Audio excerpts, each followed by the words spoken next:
Құдай деген сөз бізге ушунчалык жатып калган. Құдай жөнүндө ойлонбогондор көбүрөөк Құдай деп сүйлөйт. О Құдай, Құдай жалгасынчы, Құдай өзүң сакта, о Құдай сакта, Құдай.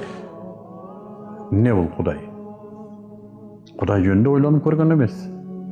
Дегиле Құдай барбы өзү? Деп сурасаң, бар дейт. Бар, азыр Құдай жок деген мындай модадан чыгып калган. Құдай бар дейт. Ана Құдай. Жүрөгүмдө дейт. Құдай мен жүрөгүмдө. Құдай ме канбы? Же булчуңбу, же этпи? Эмнеге сен жүрөгүңдө? Жүрөктү алып жүрөбүз Кудайды. Биз ушундайбыз, ыймандуубуз дейт. Оор. Құдай барбы? Бар. Ана. Далилиң барбы Құдайың бар экендигине? Барбы далилиң? Мындан 14,5 кылым мурда чөлдү жана төөнү гана билген караңгы араб төөнүн кумалагын алып туруп Ла илаха иллаллах Мухаммадур Расулуллах деп көөлүк айтат. Аллах бар жалгыз жана Мухаммад саллаллаху алейхи вассалам анын элчиси деп төөнүн кумалагын кармап алып туруп көөлүк келтирет.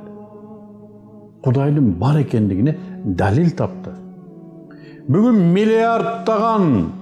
миллиардтаган жылдар бою жарык ылдамдыгы менен уштап жетпеген жылдыздарды көрө ала турган приборлор бар.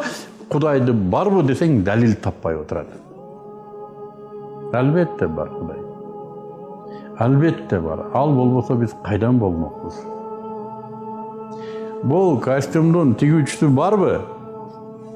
Албетте бар. Сен көргөнсүңбү аны? Жок, көргөнбөйсүң. Анан эмне айтып атасың? Бар да. Мунун тигүүчүсү болгон үчүн костюм тигилип калды да. Өзү тигилип калбайбы? Жок, өзү тигилип калбайт. Анан кантип бул аалам өзү жаралып калсын?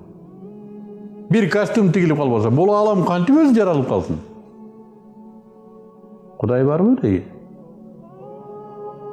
Var. Al kayerde?